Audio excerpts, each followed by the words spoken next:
Hello everyone, আসসালামু আলাইকুম সবাইকে। আজকে ক্লাসে সবাইকে ওয়েলকাম জানাচ্ছি। আজকে আমরা যে জিনিসটা ফোকাস করব সেটা হচ্ছে শ্রোডিঞ্জার ইকুয়েশন। তো সো ফার আমরা এর আগের ক্লাসে ওয়েভ ফাংশন সম্পর্কে আমরা জানছি। সেটা হচ্ছে শ্রোডিঞ্জার ইকুয়েশনকে আমরা যদি সলভ করতে চাই, এটা নিয়ে কাজ করতে চাই, তাহলে এটার মেইন যে পার্টটা সেটা হচ্ছে শ্রোডিঞ্জার, সেটা হচ্ছে ওয়েভ ফাংশন। তো আমরা এখন একটু দেখি ওয়েভ ফাংশনের মাধ্যমে কিভাবে শ্রোডিঞ্জার ইকুয়েশন ক্রিয়েট করা হয়। তো বেসিক্যালি শ্রোডিঞ্জার ইকুয়েশনটা কি? তো শ্রোডিঞ্জার ইকুয়েশন হচ্ছে one kind of wave equation, যেটা হচ্ছে কি wave like behaviour of quantum particle, এটাকে ডিসক্রাইব করবে। তো আমরা যে জিনিসটা অ্যানালাইসিস করে জানছি সেটা হচ্ছে ইলেকট্রন কি একটা পার্টিকেল হিসেবে কাজ করে, রাইট? ইলেকট্রন পার্টিকেল হিসেবে কাজ করে, কিন্তু পরবর্তীতে কিছু এক্সপেরিমেন্টের মাধ্যমে আমরা অ্যানালাইসিস করছি ইলেকট্রন ওয়েভ হিসেবে কাজ করে, যেহেতু কি ইলেকট্রন এক্সিবিট ইন্টারফারেন্স এবং ডিফ্রাকশন ফেনোমেনা, রাইট? তো এটা ক্লিয়ার একটা ইন্ডিকেশন, যেটা ইলেকট্রন ওয়েভ হিসেবেও কি কাজ করে। এখন এই যে ওয়েভ হিসেবে কাজ করে electron, wave like property show করে, তাহলে তাদের একটা কি জেনারেল একটা ইকুয়েশন থাকতে হবে, ঠিক আছে? এই জেনারেল ইকুয়েশন বেসিক্যালি ডিসক্রাইব করবে তার ওয়েভ লাইক প্রপার্টিজ। তো অ্যাপ্রোপ্রিয়েট পটেনশিয়াল এনার্জি বা বাউন্ডারি কন্ডিশন, এগুলো ইউজ করে এই ইকুয়েশনটাকে প্রেডিক্ট করা পসিবল। তো এটাই কোয়ান্টাম মেকানিক্সের ফান্ডামেন্টাল একটা ইকুয়েশন। তো এটাই শ্রোডিঞ্জার ইকুয়েশন। তো বেসিক্যালি আমরা যখন ক্লাসিক্যাল ফিজিক্স নিয়ে কাজ করি, তাহলে ক্লাসিক্যাল ফিজিক্স এর মেইন যে সূত্রটা সেটা কি ছিল? নিউটনস ল, ঠিক আছে? নিউটনস ল ছিল ক্লাসিক্যাল ফিজিক্স এর। আর কোয়ান্টাম মেকানিক্স এর মেইন লটা শ্রোডিঞ্জার ইকুয়েশন। অর্থাৎ the role of Schrodinger equation in quantum mechanics কি in analogous to the Newton's law in classical mechanics. Basically both equation কিন্তু মোশন নিয়ে কাজ করবে, পার্টিকেলের মোশন নিয়ে কাজ করবে। নিউটন সেকেন্ড ল কি একটা ডিফারেন্সিয়াল ইকুয়েশন। তো বেসিক্যালি ও ডিসক্রাইব করবে কি হাউ ক্লাসিক্যাল পার্টিকেল মুভস, একটা পয়েন্ট থেকে আরেকটা পয়েন্টে মুভ করে, তাদের বিহেভিয়ার নিয়ে অ্যানালাইসিস করবে। শ্রোডিঞ্জার ইকুয়েশনও সেম, সাব অ্যাটমিক পার্টিকেলের বিহেভিয়ার নিয়ে অ্যানালাইসিস করবে। একটা কোয়ান্টাম সিস্টেমে সাব অ্যাটমিক পার্টিকেল কিভাবে বিহেভ করবে একটা পার্শিয়াল যে ডিফারেন্সিয়াল ইকুয়েশন সেটা দ্বারা এক্সপ্লেইন করবে। তো বেসিক্যালি শ্রোডিঞ্জার ইকুয়েশন একটা ডিফারেন্সিয়াল ইকুয়েশন, যেটা কি টাইমের সাথে এবং অল স্পেশিয়াল কোঅর্ডিনেটের উপর ডিপেন্ড করবে, যেটা কোয়ান্টাম একটা সিস্টেমকে এক্সপ্লেইন করার জন্য। তো এটাই শ্রোডিঞ্জার ইকুয়েশন, এবং এই শ্রোডিঞ্জার ইকুয়েশনকে আমরা যদি সলভ করতে চাই তাহলে আমাদের লাগবে কি ওয়েভ ফাংশন। তো ওয়েভ ফাংশন সম্পর্কে আমরা এর আগের ক্লাসে জানছি, সেটা কোনো একটা ওয়েভকে তার কি কি প্রপার্টি, তার মোমেন্টাম আছে, তার অ্যাঙ্গুলার ভেলোসিটি আছে, এবং টাইমের সাথে সাথে ও কিভাবে মুভ করে। এক্স ডিরেকশনে যদি ও মুভ করে তাহলে তাদের ওয়েভ ইকুয়েশনটা এরকম। জেনারেলি শ্রোডিঞ্জার ইকুয়েশনকে আমরা দুই ভাগে ভাগ করতে পারি, একটা টাইম ইন্ডিপেন্ডেন্ট ইকুয়েশন আর একটা টাইম ডিপেন্ডেন্ট ইকুয়েশন। তো প্রথমে আমরা দেখব বেসিক যে ওয়েভ ফাংশন সেখান থেকে কিভাবে time dependent Schrodinger equation derive করা হয়। তো প্রথমে আমরা দেখি wave function of A particle, এটার equation a e to the power minus j omega t minus kx। তো এটাকে আমরা ইন টার্মস অফ এনার্জি এবং কি মোমেন্টামে নিয়ে আসবো। এনার্জি এবং মোমেন্টামে যদি নিয়ে আসি, আমার E equal to h cut omega এবং p ইকুয়াল টু কি h কাট k, তাহলে আমরা কনভার্ট করলে এরকম একটা ইকুয়েশন পাবো। এটা ওয়েভ ফাংশন। ওকে, এখন ওয়েভ ফাংশন যদি আমরা পেয়ে গেলাম, এখন ওয়েভ ইকুয়েশন যদি ডেরিভ করতে চাই তাহলে ইন টার্মস অফ এনার্জি, তাহলে আমাকে এনার্জির সূত্রটা লাগবে।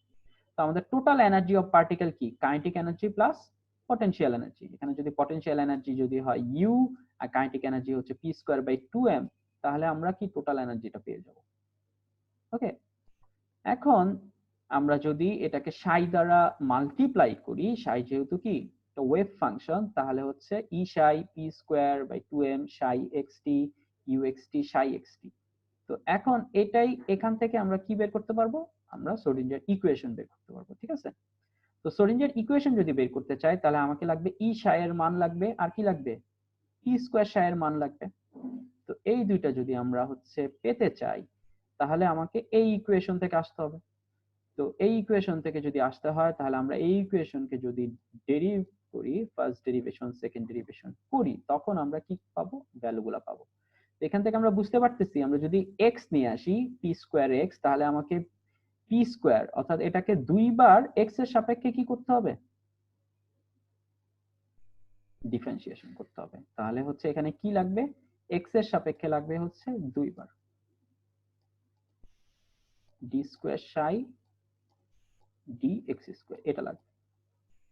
দেন এটা যদি আমরা বের করতে পারি তখন আমরা কি পাবো, p স্কয়ারটাকে আলাদা করতে পারবো, ঠিক আছে। তারপরে হচ্ছে আমার e psi লাগবে, অর্থাৎ e লাগবে। তো e কে যদি আমরা বের করতে চাই তাহলে আমাকে কি একবার ডিফারেন্সিয়েট করতে হবে কার সাপেক্ষে, t এর সাপেক্ষে। তাহলে আমাকে লাগবে হচ্ছে একবার ডিফারেন্সিয়েট করতে হবে কাকে, in terms of t, right. তো t এর সাপেক্ষে ডিফারেন্সিয়েট করতে হবে, এন্ড দেন আমরা যদি ডিফারেন্সিয়েশন করি তারপরে আমরা যদি মানগুলো এখানে ইনপুট দিয়ে দেই তাহলে আমরা যে ইকুয়েশনটা পাবো সেটা হচ্ছে টাইম ডিপেন্ডেন্ট শ্রোডিঞ্জার ইকুয়েশন।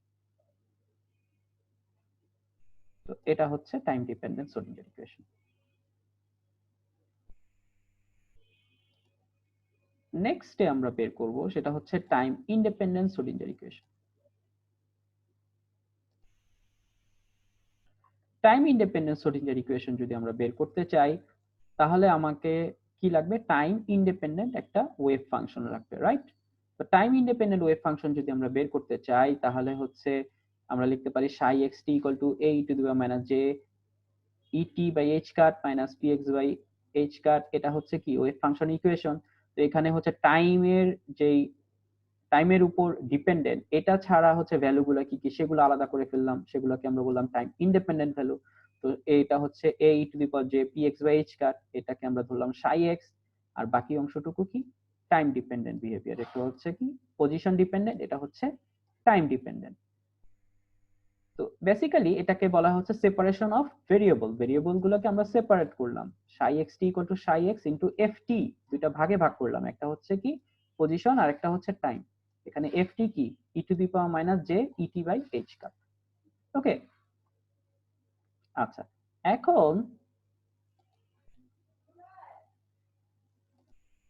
এখন হচ্ছে আমরা যদি বের করতে চাই টাইম ইন্ডিপেন্ডেন্ট শ্রোডিঞ্জার ইকুয়েশন তাহলে আমাকে কি লাগবে, আমার হচ্ছে আগে যেই ভ্যালু গুলো ছিল আমার, এখানে আমরা যদি দেখি টাইম ইন্ডিপেন্ডেন্ট তাহলে এখানে কি ছিল, এখানে ছিল হচ্ছে ডি সাই বাই ডিটি, আর কি ছিল D square psi by DX square, অর্থাৎ এক্স কে দুইবার আর হচ্ছে কি এক্স কে দুইবার আর হচ্ছে টি কে একবার, টি এর সাপেক্ষে একবার।